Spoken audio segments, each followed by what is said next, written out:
The genealogies that list Jesus' ancestry through Mary are invalid for making him a son of David, Ben David.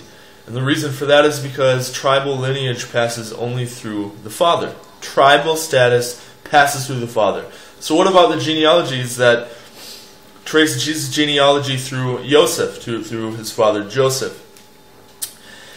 If you believe, like the Christians believe, that his father was supposedly not human, then why even list those genealogies? Once again, if his father even was a direct descendant of David through a line which was not cursed, through a line which makes him eligible for being the king, then Jesus could not be, because Joseph was not really his father. If a priest adopts a son, his son cannot be a priest, his son cannot be a Cohen. That's the Torah, that's the law. To explain it away, it just shows people hold on to this emotional attachment of this guy, and they can't let him go. And they hold on to it, and they hold on to it. What happened with me? I used to believe this way, I was raised this way, I changed. Why did I change? Well, one of the biggest reasons is that I decided I was going to learn the Tanakh.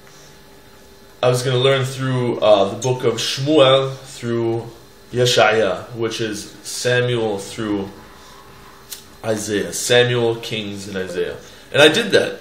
I learned through them, one after the other, chronological order. And what I found is that it was not even a question to me. I said to myself, I read this through and I see the whole hope of the Messiah, the whole idea of a Messiah was so clear from reading the Tanakh. What were we hoping for? Somebody who would come back and restore the kingdom of David and Solomon, his kingdom and his throne over Israel. That was the Geula, that's what we're hoping for. The redemption is when the Jewish kingdom comes back. And it's not good for just Israel. It's good for the whole world. And we know from the Tanakh that in the future, Gentiles will start to become righteous more and more at the event of this happening. That is what the promise of Messiah is. Now, Jesus had nothing to do with polar opposite. Polar opposite. I even heard a recent debate by Tovia Singer and a Christian pastor.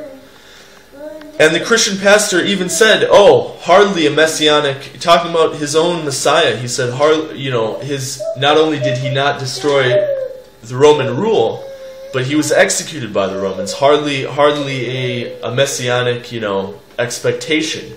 So he was saying himself that according to the Jewish view, according to the Torah, that Jesus didn't live up to it. He was saying that himself. And it has nothing to do with Judaism. And it wasn't the Jewish expectation then.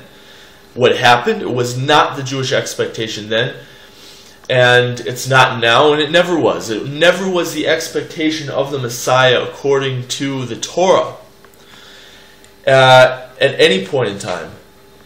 And this is blatantly clear to me, crystal clear to me today. And the only thing that I had to break when I left this belief in Jesus was I had to break the emotional connection that I had